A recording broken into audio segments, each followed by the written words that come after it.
Hello, everybody. Welcome to my live question and answer section with ATAQ Fuel. Today, we're going to be talking about if there's a role of fasting in optimal training for endurance athletes. So, my name's Rebecca Hammond.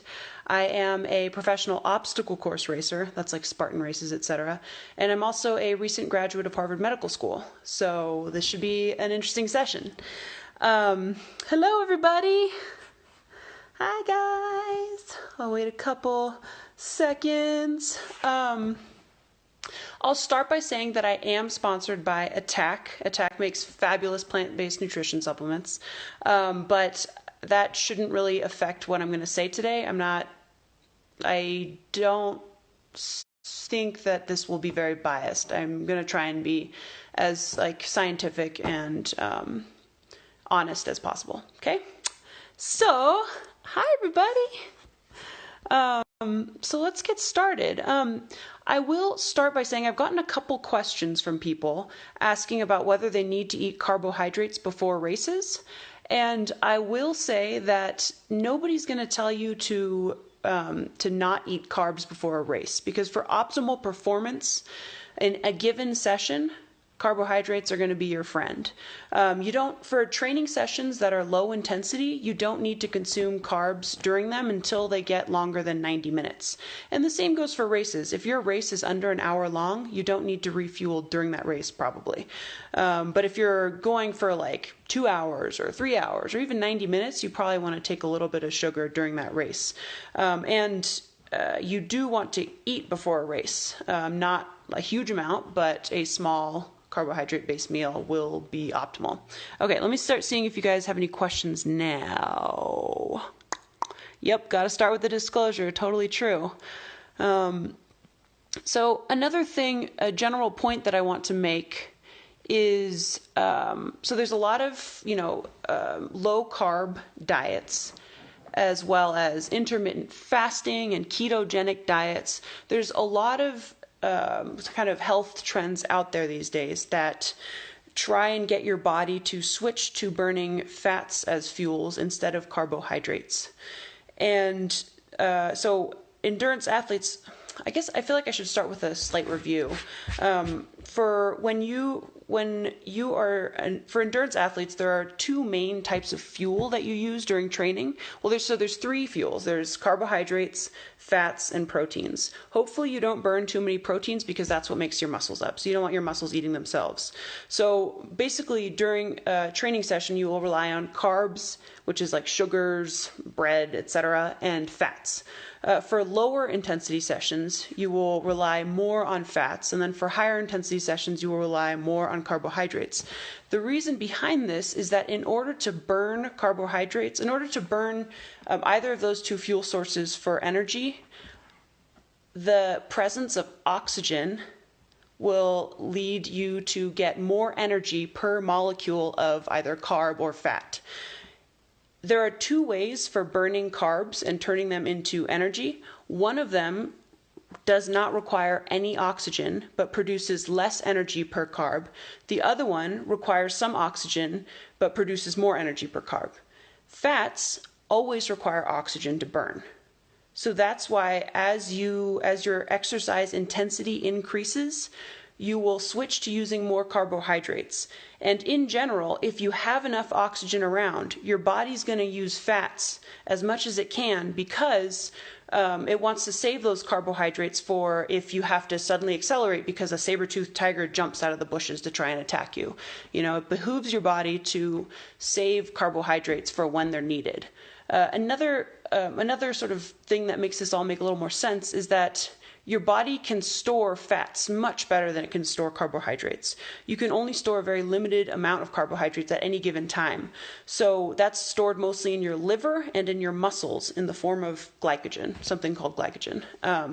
And because you have only limited stores of carbohydrates, that's another reason why your body will tend to preserve them. And another reason why it also behooves you to be able to use fats when you're exercising. Another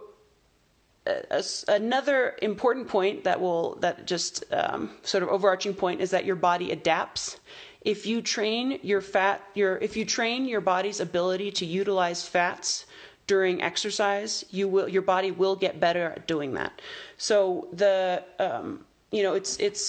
breaking down fats or carbs for fuel happens at the cellular level. Your individual cells are doing this work in your muscles, and they produce different things, I'll call it cellular equipment, to break down fats and to break down carbohydrates. And the more you have to do any given one of those things, the more equipment it's going to produce to be able to do that. So if you are forcing your body to rely on only fats because you haven't eaten in a while before exercising, your body is going to produce more of the equipment necessary to burn fats as fuel, and you will get better, you will get more efficient at using fats as fuel. By the same token, if you never ever took carbohydrates before exercising, your body might lose its ability it might become less good at using carbohydrates for fuel, and that wouldn't be good if you want optimal performance. Okay, does anybody have any questions? Let me see, have I missed anything? Because I feel like I'm just rambling on now about some basics. Okay, can you go over what you eat daily on race and not race days? Okay, so I think the basic question is, how does my diet differ between a race day and a non-race day? So, on a race day, my races are generally in the morning, and I will eat I'll eat a small, basically a piece of toast with peanut butter and a cup of coffee for breakfast.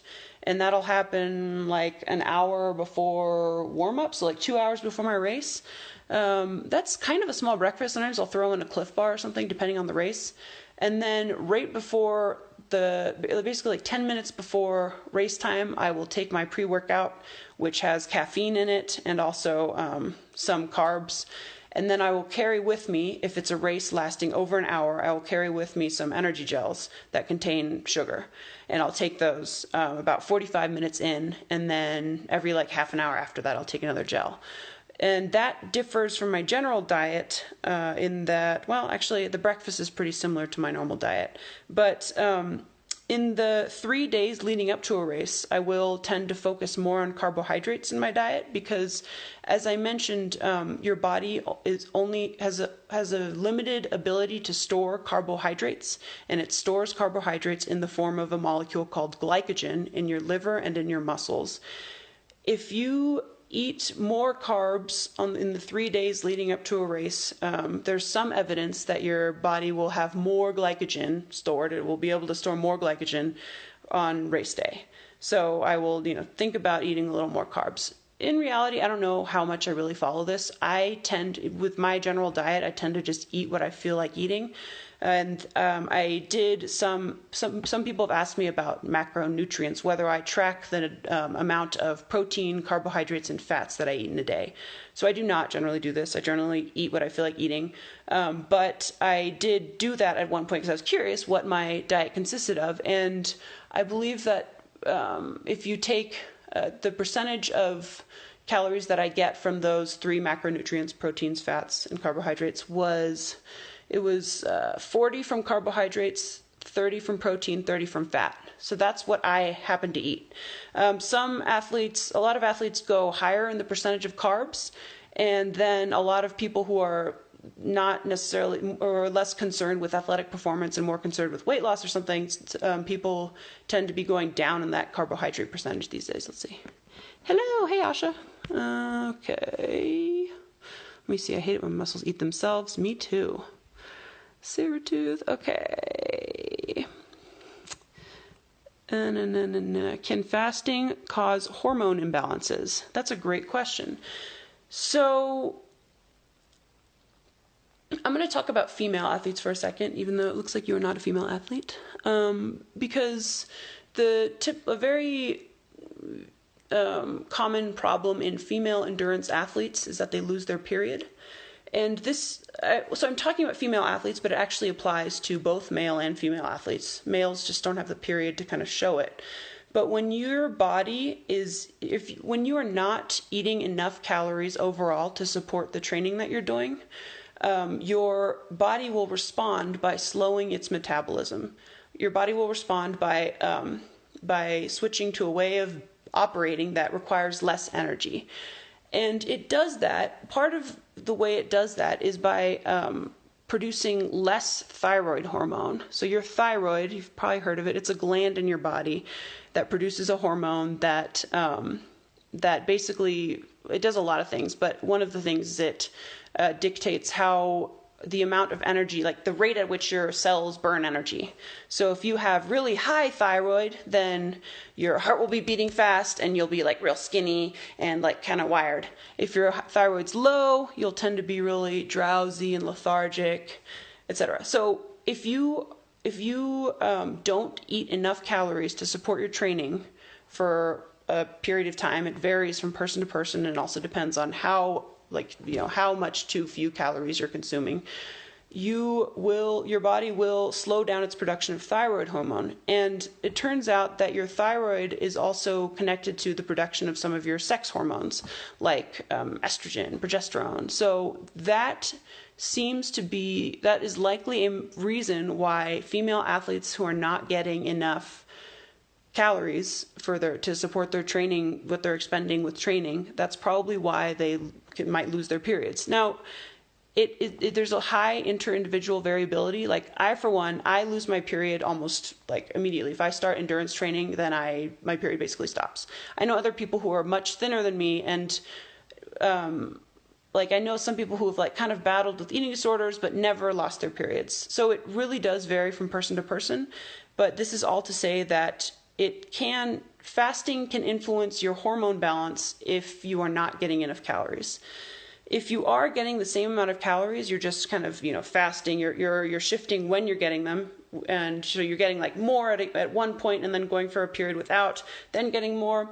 I read there's not a whole lot of evidence, but I think in studies with men, I think it didn't seem to really affect their testosterone. It's only like maybe but these studies are hard to do also because the amount of hormones, like the different hormones that you're expressing vary throughout the day. So in order to do these studies, they have to like measure the hormones at their exact same time every day, etc., and it gets kind of complicated. Let's see. Okay, the night before the race, eat carbs. Definitely, like you want to eat carbs, even if you're someone who fasts or is on a low carb diet. I would still recommend eating carbs the night before a race. Another reason why I think that you shouldn't do okay, let me back up a second.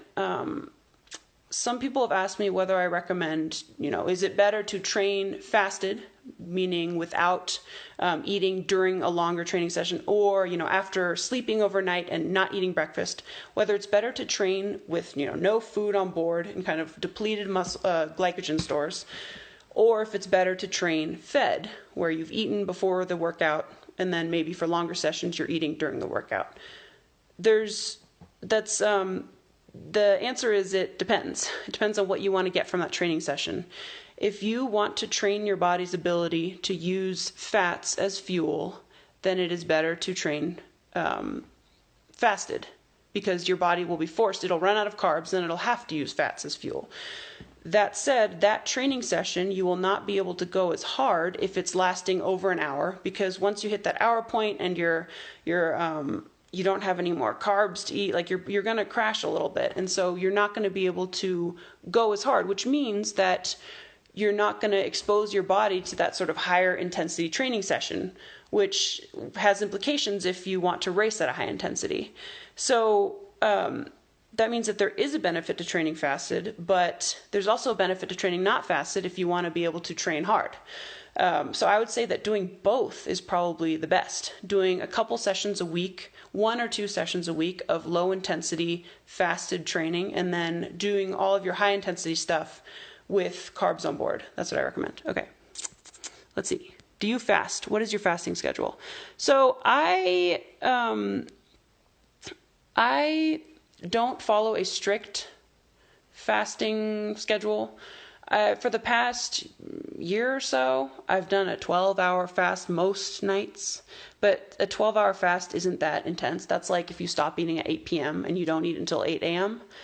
But lately, as soon as my training goes up, I tend to not do this so much anymore because I find that sometimes if I didn't get enough calories during the day and 9 p.m. rolls around, 10 p.m. rolls around, it's getting time to go to bed, my body's like, I am hungry and there's no way I'm going to sleep when I'm that hungry.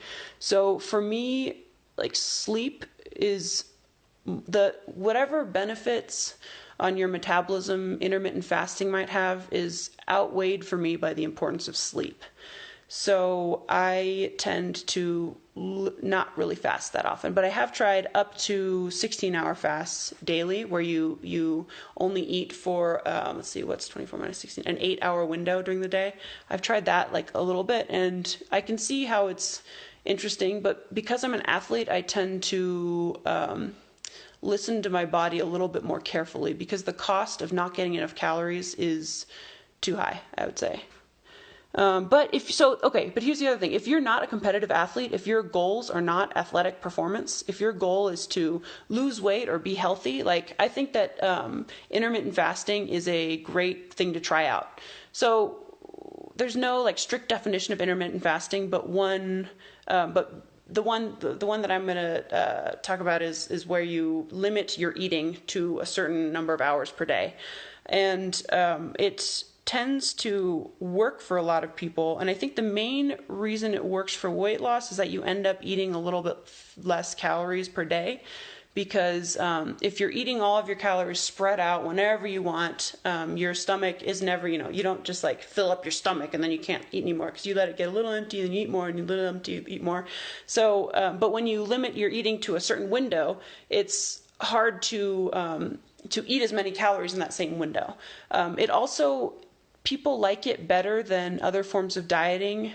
So some people like it better because it takes the choice out of it. If you get in the habit of not eating between certain times, there's no question of like, oh, like, can I eat that cookie or not? It's just like, no, I'm not eating anything. Like, you don't even have to think about it. It kind of trains your body to not worry so much about whether it should eat or not. Whenever there's indecision, I find that it's harder to make healthy choices. But if there's like a set like rule, like don't eat now, then I find it easier. So people, I would recommend trying intermittent fasting for somebody who's not going for athletic performance, but just going for weight loss. It seems to be very effective. Oh, okay. Oops. What is glycogen? So glycogen is the storage form of carbohydrates. Your body links up sugars into this long chain of sugars called glycogen, and it stores that in your liver and in your muscles. And then when it needs energy, it chops off the sugars and burns them for energy. So it's basically a way of stably storing sugars in your muscles and liver. Let's see. Oops. Sorry, my phone pad. Hello, everybody. May have missed the start, but it sounds like you would encourage keto. So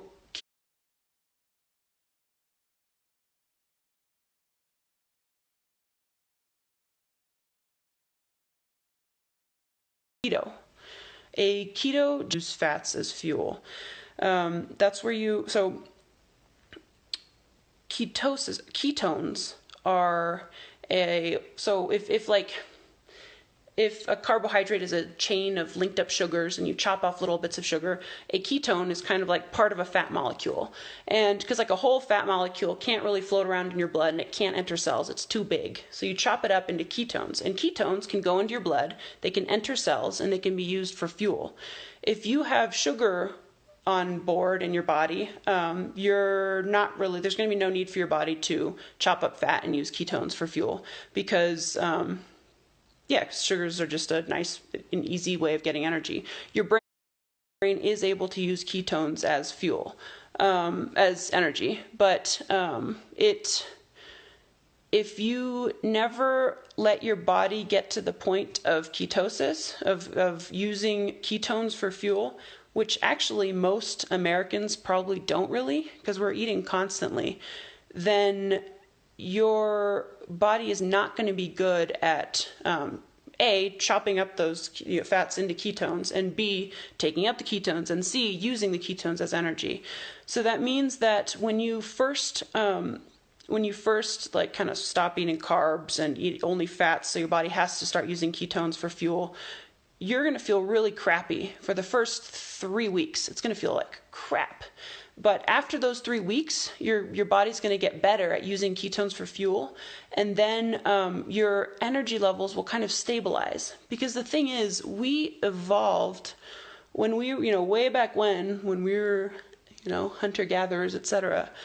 As we were evolving, as our metabolism was evolving, we were mostly operating on ketones, probably, because we weren't constantly snacking all the time. So our body's ability to tightly regulate and maintain a stable level of ketones and use ketones as sort of a stable energy source is much more sophisticated than its ability to maintain constant sugar levels. Because when we take in a big sugar load, our body produces something called insulin. We take in the big sugar load, the sugar goes into our blood. Our body produces insulin, a hormone called insulin, which causes our cells to take up that sugar. They express little transporters that suck up the sugar from the blood, and then our blood sugar goes down because of it. So with that system of sugar regulation, your blood sugar regulation, the amount of sugar in your body goes kind of like this. Whoa, whoa, whoa. So if your body's totally, it can only use sugar as fuel because you haven't gotten it used to ketones, your brain, the way you feel, is going to really kind of go up and down because of your body's imperfect ability to regulate the sugar. It's always kind of overshooting. Your sugar levels go up, and while the sugar levels are up, that's not really good for your body. It causes all kinds of problems like inflammation in your blood vessels, etc. Then when it goes down, you feel crummy. So you're just constantly riding this wave, and that's what we're all doing as Americans. That's what I'm doing, because I'm not in ketosis. I'm constantly going up and down with my sugars. If you adjust your body to using ketones as fuel, you can maintain that fuel level a lot more stably, and your brain will be happier eventually. Ketonic diets were originally developed for people with epilepsy. So they found that people with seizure disorders, when they didn't eat, they wouldn't get seizures so much. And so they're like, what the heck's happening? And they realized that it seems like relying on ketones as fuel is pretty good for your brain. It seems like it makes your brain less inflamed and all kinds of stuff. That seems good. So that's why they started sort of working on a ketonic diet, because they didn't want to tell people not to eat. That said, the benefits of keto diets have mostly been looked at in terms of those populations with certain health problems. They have certainly not been researched very much in athletes. I would say that if you are an athlete going for performance, don't go with the keto diet.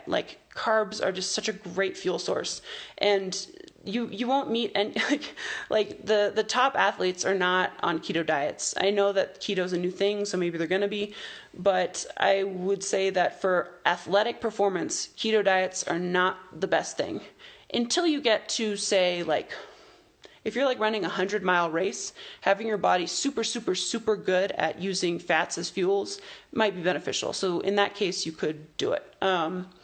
But otherwise, for athletes, keto, you could think about doing a keto diet for a month during your off season to kind of exercise your body's ability to use fats.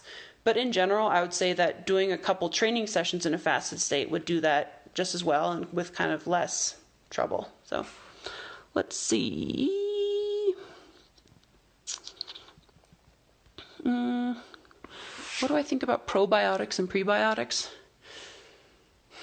So your gut, like your intestines, have a lot of bacteria in them that help you digest stuff. And those bacteria, it also turns out that your nervous system, like your brain, is hooked up to your gut. So the bacteria in your gut affect your nutrition, and they also affect your mental health a lot.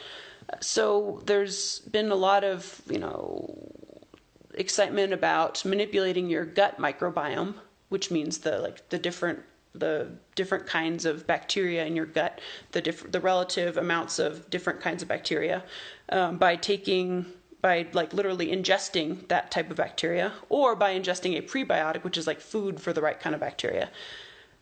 I think that it seems, there's been mixed evidence.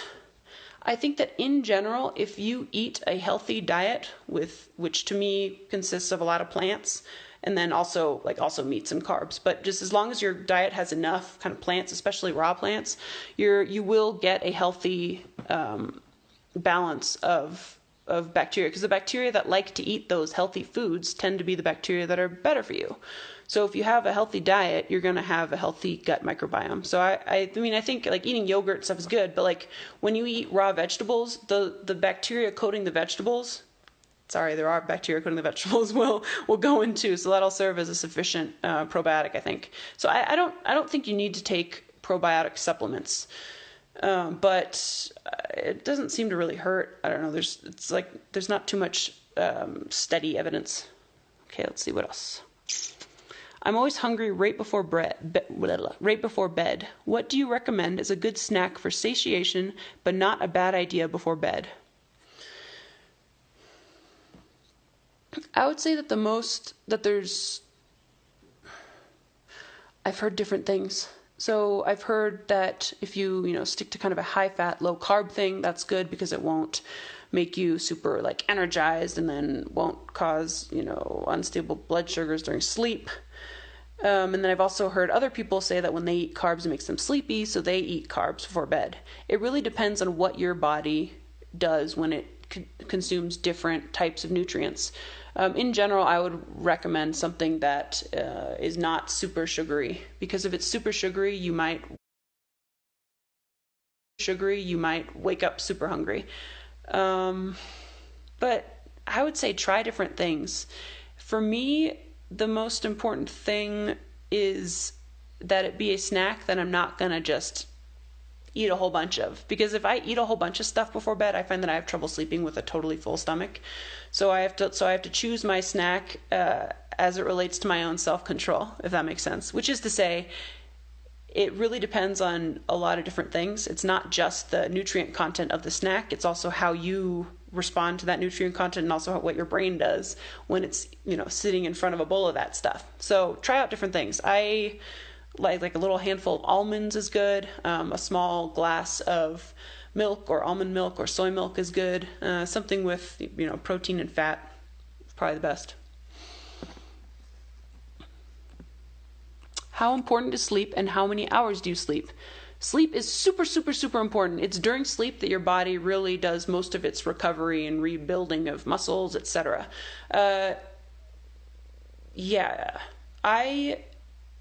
My body loves it when I sleep 9 hours a day. I'm like a teenager. I like to sleep a lot. I also function quite well in 7.5 hours. And it really actually depends on the time of year and what I'm doing. In the wintertime, I find that I sleep a lot more. And in the summertime, if I'm in a sunny place, I sleep a lot less.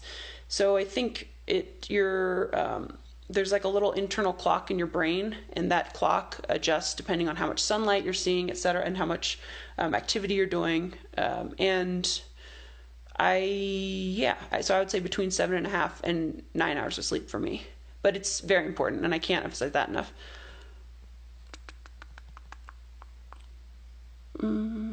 Regarding cycling rides, recommended max mileage or time I should ride fasted. Okay, so I'll start this by saying that I'm not a cyclist, but it really, there's no totally right answer. It depends on what the rest of your training schedule is like.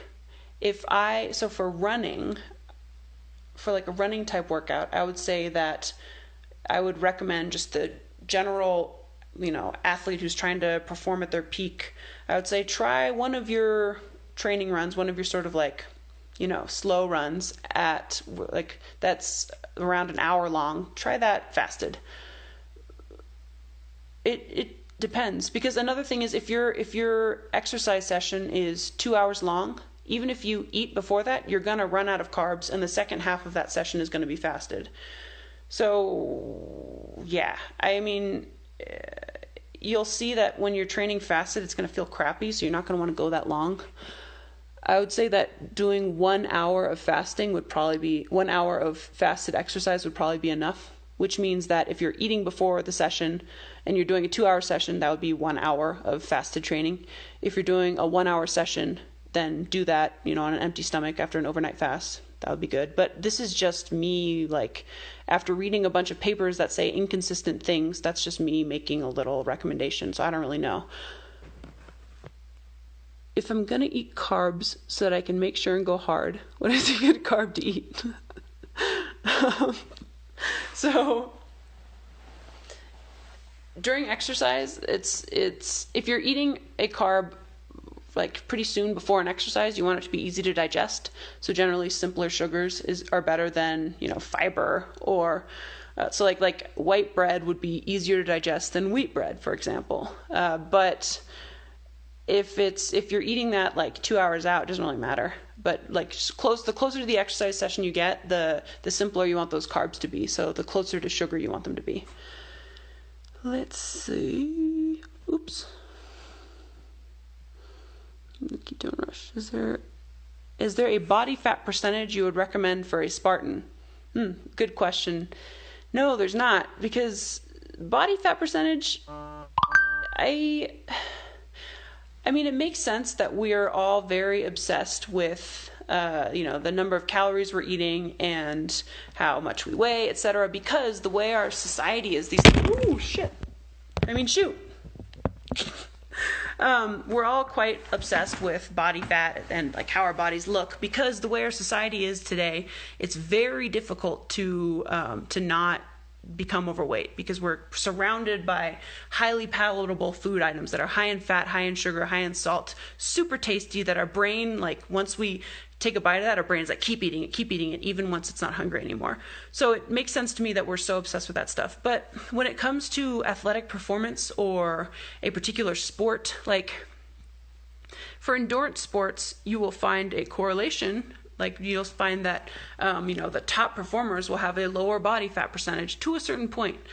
But that correlation does not imply causation. The main thing that's causing those people's top performance is not that their body fat percentage is a certain amount. It's the fact that they're putting in a whole lot of training and also fueling that training and enabling their bodies to recover from that training. So you exercise a muscle, you hurt it, you injure it a little bit, and then you fuel so that it recovers stronger than it was before. That's kind of how exercise works. So like the body fat percentage is a side product of that. It's a byproduct. It's not the cause. So I would say that the best body fat percentage for a Spartan is the healthiest body fat percentage for you. So whatever your body feels healthy and happy at. And that'll vary throughout your lifetime. That might even vary from month to month. And if you're a woman, that might vary, across a month. So I don't really have a right answer, a particular answer. I don't know. Ooh. Someone wants to be in my live video. Hello. Best foods for satiation. Resistant starches. Okay, so best foods for satiation. Generally, like whole grains, fats, and proteins. Proteins are great. Like a protein-rich snack will tend to hold you over for longer than a carb, than the carbs, etc. So protein, number one for satiety. Fat is also great. It'll fill you right up. Carbs, less good, but whole grain carbs will hold you over for longer than simpler carbs. And that's because a simpler carb will turn into sugar faster, and your body will burn the sugar.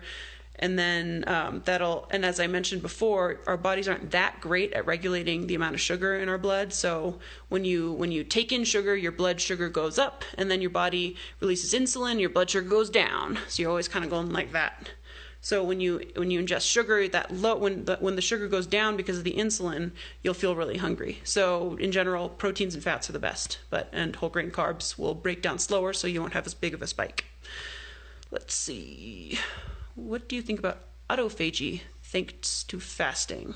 So I'll admit that I haven't read a whole lot about autophagy. Autophagy is when your cells start to eat themselves, start to recycle themselves. And you can force them to do this by not eating, because when you eat, you're getting, energy, you're getting protein molecules, fat molecules, sugar molecules from your food. When you don't eat, your cells have to start eating themselves. It's like drinking your own pee. Great, right? No, but there seem to be some studies that suggest health benefits of autophagy, like maybe it leads to lower rates. I will say that I haven't read enough, but there seems to be some promise that might be one of the mechanisms by which fasting is good for you. I don't know. If you, Luca Lorenzoni, if you have any more information or you want me to look at a paper, feel free to pop it in the chat. I can take a look at that. Let's see. And actually, if anybody here is an expert on any of these things I'm talking about, or, you know, I said something totally wrong, like, seriously, put it in the chat, and maybe I can have you come on. We can do a split screen. You can talk about it. What is your opinion for natural flavoring and sugar substitutes causing insulin response, i.e. make you hungry and cause overeating? So there are different ways that your body can tell that it's eaten sugar. One of them is by, like, literally the amount of sugar in your blood goes up, and that causes your body to release insulin. But there's another way too. Like, your brain actually, when you put like something that tastes sweet in your mouth, your brain is like, okay, there's sugar coming, better get ready, so that your body's ready by the time it actually hits. So that's why some, like, sugar substitutes, like, so athletes who do a sugar water mouth rinse and spit it out will have similar performance benefits for a short, like a 400-meter sprint, as athletes who actually swallow that water, which tells you that your body, like, there's something about your body thinking that it has sugar available that makes it respond in a similar way to sugar actually being available. So I would say that if you're, like, the best thing to do if you're trying to avoid insulin spikes, etc., is to, like, avoid sweet stuff, eat less sweet stuff. That's why I think that some of these, sugar-free things, they're still so sweet.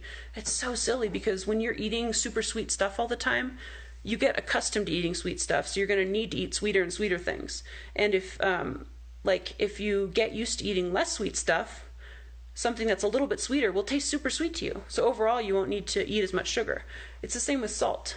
So I would say that, like, the less artificial sweetener you can do, the better in general. But if you're, very sensitive to glucose or something, then yeah, like, artificial sweetener will be better than sugar. But yeah. What's the ideal fasting ratio for my sourdough starter? Can't say I'm an expert. Hello. What to ingest after a training session done with an empty stomach? Good question. So something with a similar carb to protein ratio as chocolate milk seems to be ideal. So something with, like, I think it's 2-to-1 or something, 2-to-1 carbs to protein. So if you look at the label, you want to see something with twice as much carbs as protein. That would be sort of the ideal thing to eat right after a training session. Because you have to replenish your body's carbs that it burned during that training session, then also give it a little bit of protein, a teeny bit, to keep it from breaking down proteins. But about an hour later or a couple hours later, when you eat your meal, that's when you want to focus on proteins. Hi, everybody. All right. What else? What else we got here, guys?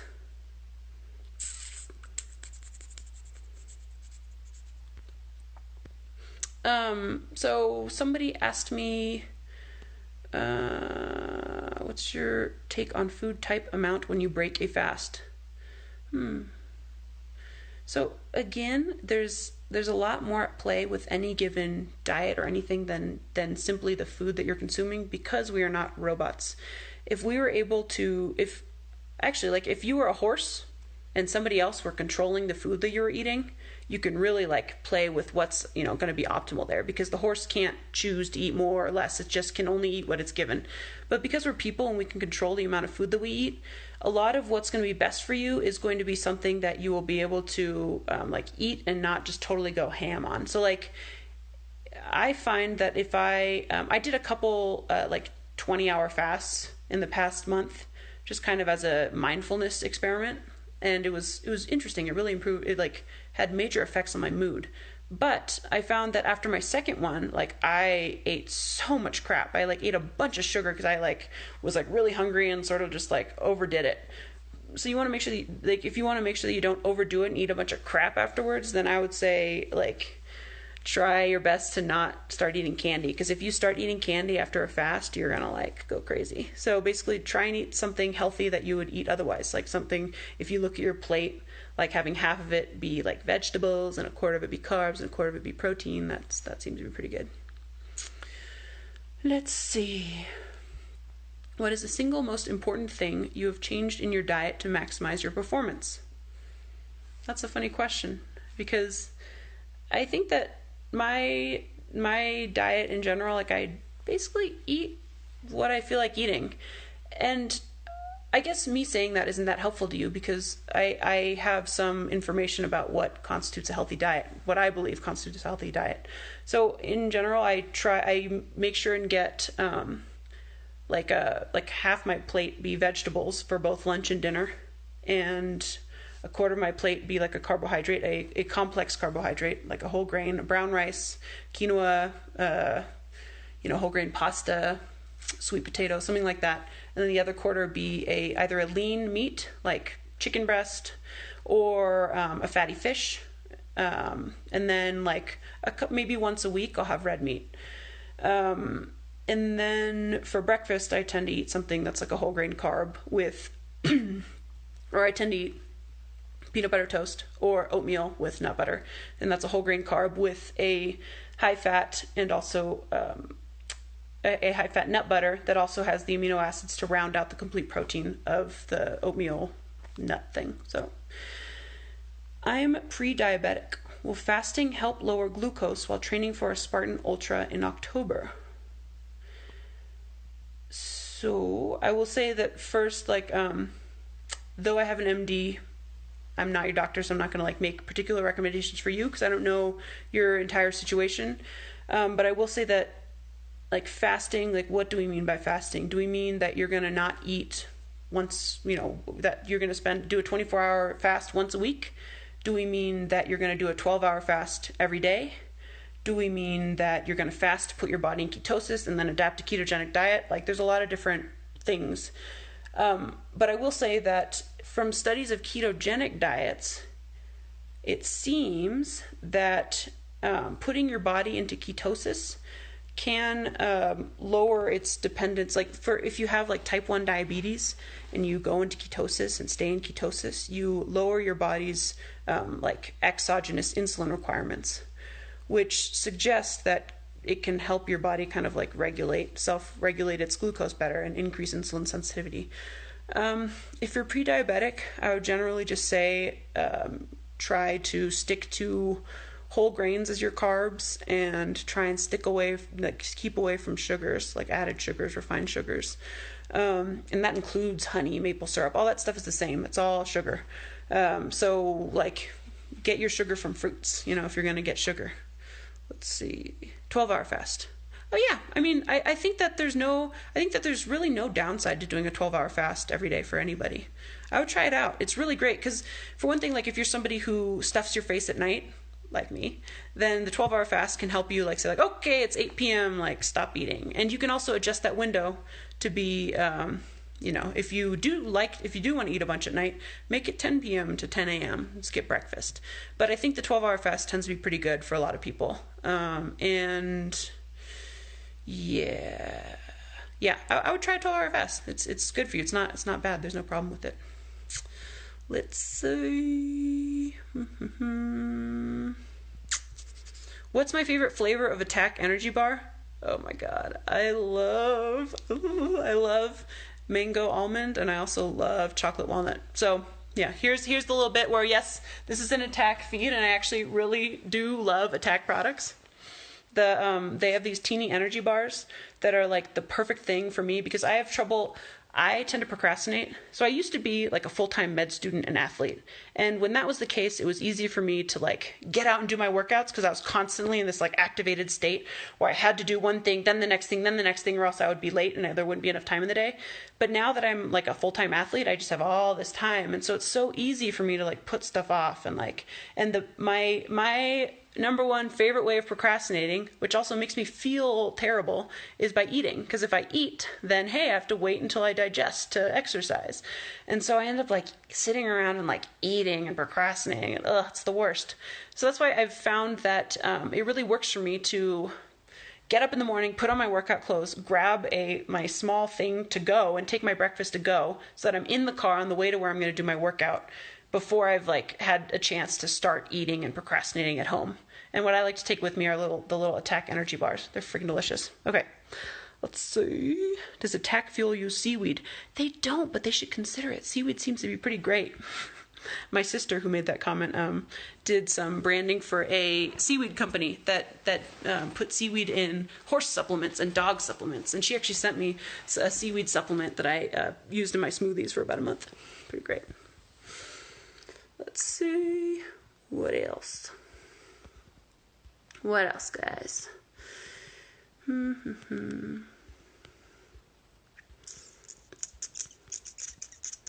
Oh, another thing I'll say. For those of you who are not training for like optimal performance, if you're just training to be fit, it doesn't really matter if you train fasted or fed. They're both fine. So if training fed is going to make the training more fun and going to make you more likely to train again, then train fed. If training fasted is easier for you because it means that you're not going to procrastinate before your workout in the morning by eating a bunch of stuff, then train fasted. It doesn't really matter. But I'll add to that just because so when you train fasted, your body is going to use more fat during that session to fuel your workout, assuming that it's an endurance session and it's lasting over like 30 minutes or whatever. But it does not mean that you're going to burn more fat overall throughout the day. They've done a lot of studies on this, or not a lot, but they've done some studies on this, and it seems like training fasted versus fed does not change the amount of fat you burn, does not change your body composition significantly, because you tend to make like you're not only burning calories during that exercise session. That exercise session affects how your body uses calories throughout the day. So if you're burning more fats during that exercise session, you might burn less fats for the rest of the day as compared to if you burned more carbs during that session. So yeah, that's an important thing to keep in mind, that burning more fats during the exercise session does not mean burning more fats overall. The best way to burn belly fat, just to I guess burn fat overall, there's like I would say that I don't know if there's like particular ways to burn fat in particular parts of your body. I do know that certain hormonal imbalances or different conditions can make you accumulate fat in certain parts. Like if you have high cortisol, for example, you might get like a fat pad back here, and you might get kind of a round face. But in general, like different people's bodies, because of genetics, carry fat in different places. And that's basically like, if you're going to get fat, you're going to get it in those places. And so to lose fat in those places, you just have to lose fat.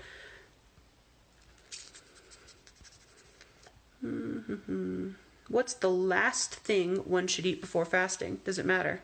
I don't think it really matters. But probably, yeah, I mean, somebody else asked me if like taking creamer in your coffee ruined the benefits of a fast.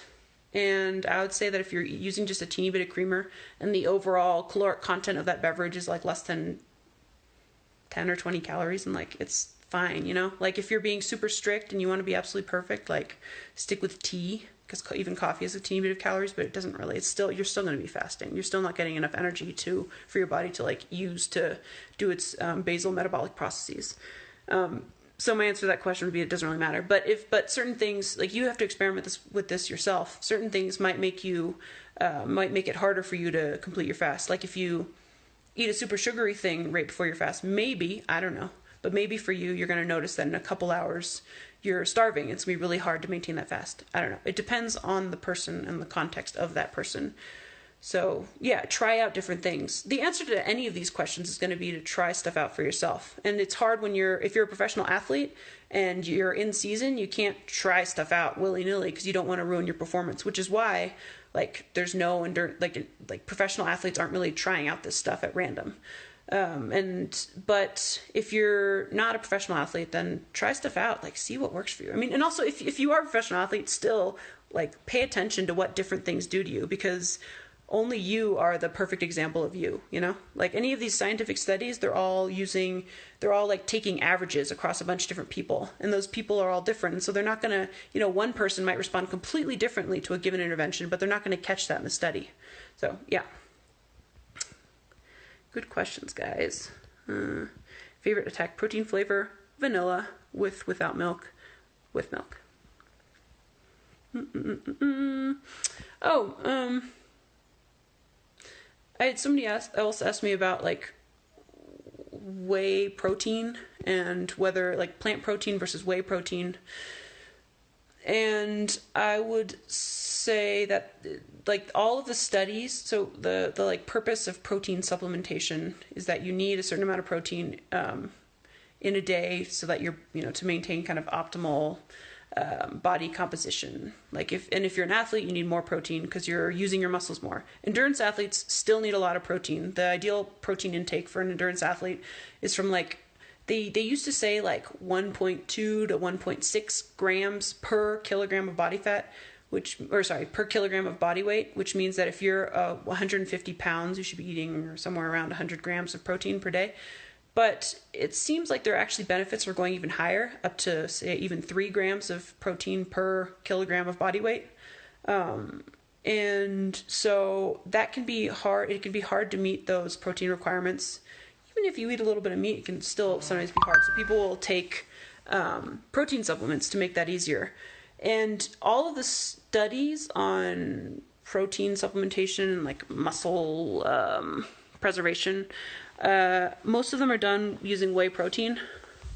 And it seems that leucine, which is a particular building block of protein, seems to be one of the more important amino acids for maintaining your muscles, like preserving your muscles and preventing your muscles from breaking down. And whey protein has a higher amount of leucine relative to other like plant-based proteins, but plant-based proteins are made from all different kinds of plants. And, like there's like pumpkin seed, there's pea protein, there's rice protein. And what you need to look at is you need to look at the amino acid composition of a given protein supplement and find one that approximates whey protein. That's another thing that's great about ATAQ is that it's a plant-based protein that pretty well approximates whey protein in terms of amino acid composition. So that's going to be the most important thing to look at for proteins. Let's see. I'm getting favorite type. J capture edit. These people some people are requesting that to join my live video. Do you guys want to join? Let's see. I don't know. Okay. How do I feel about vegan versus vegetarian versus omnivore diet? So I am an omnivore. I think that it's weird that humans eat. Okay, in terms of health, I think you can be healthy with any of those diets. I think you can achieve optimal health with almost any of those diets. It's going to take more work. Given the types of foods that are available, it's becoming easier, but it's still going to take more work to get the optimal diet as an athlete if you're vegan. But you still can do it. You still can certainly do it. And it's getting easier and easier because those diets are getting more popular. And so there's more different options available in stores and also even at restaurants. But I would say that in terms of like morals, it's weird. It's like kind of hypocritical because I eat meat, but it's like really bizarre that humans are okay with killing animals. I think that's weird, isn't it? It's like somehow our empathy does not extend to these mammals that definitely have feelings. They definitely like feel pain and stuff. So it's weird that we don't really care about that. But again, here I am. I eat meat, so I'm willing to sort of accept that doesn't really make sense. From an environmental perspective, in general, it's better. The higher percentage of your diet is plant-based versus animal-based, the better for the environment. So I think that I would encourage you to go vegetarian or vegan if you want. I think it's great for the environment, and I think it makes sense. Best diet for getting back into training. I'm just getting back from surgery on my fibula. So if you're coming back from surgery, you make sure that you're getting enough protein, make sure you're getting enough calories because your body is healing, so you need energy to heal. And other than that, I don't know, trying to eat healthy. Okay, and another funny thing is, like, I just finished med school, right? And you think that doctors, since they're supposed to learn about health, would learn about diet and nutrition. The weird thing is I don't think there was a single day in my med school curriculum dedicated to diet or nutrition. Isn't that weird? Let me see, what else? Is there anything I can eat or supplement to help with sore muscles? So yeah, protein supplements can help with that. Branch chain amino acids can help with that. So if you make sure that your daily protein intake is enough, and that should help a little bit. But you're gonna get sore muscles. Like, sore muscles are part of life. Thoughts on carb cycling? Yeah, okay. So carbohydrate cycling. This is where you mess around with the timing of when you eat carbohydrates. So I read a study that and it seems like there is some benefit to taking carbohydrates at certain times versus other times. I read a small study that compared two groups. They split a group of cyclists in two. One group, both groups ate the same amount of carbohydrates total, but one group ate it all of them did 2 training sessions per day. One group did the first training session on fasted, and then they did a second higher intensity training session eating carbs. So they did one training fasted that was like low intensity, and one high intensity training that needed carbs with carbs. And the other group was able to eat carbohydrates whenever they wanted, but both groups ate the same amount of carbs. The group that did one low intensity training session fasted and one high intensity training session fueled with carbohydrates did better after, I can't remember how long the intervention was, but a couple weeks, did better on like a 10K time trial and a couple other max effort tests. So it seems like carbohydrate cycling can definitely have benefits, because when you alter the timing of your carbohydrates, it means that you're exercising your body's ability to use fats as fuel while still giving your body the fuel it needs to perform optimally for certain types of training, which is why I would suggest in your training regimen incorporate 1 or 2 low intensity fasting workouts and then fuel all of your high intensity workouts, because then your body is adaptable, it can do both things, and that's the best. Is there a recommended gram per kilogram of protein intake different for athletes? Yeah, so athletes need more grams of protein per kilogram than non-athletes. And it also varies between athlete types, but endurance athletes need quite a bit of protein. They need, so it used to be between 1.1 to 2 grams of protein per kilogram, but now they're thinking even up to 3 grams per kilogram during particularly hard training sessions. And actually, I wrote this down. Their recommendations vary depending on how much training you're doing. But if you look that up online, there's different recommendations, but I would say between 1.5 and 2 should be good. That's where kind of everybody kind of agrees. Whoa, can't believe doctors aren't required to learn about nutrition. No kidding. Doctors are required to learn about, everything's money driven. So we're required to learn about stuff that makes money, which is medications that make money, which, means that we only learn about particular things.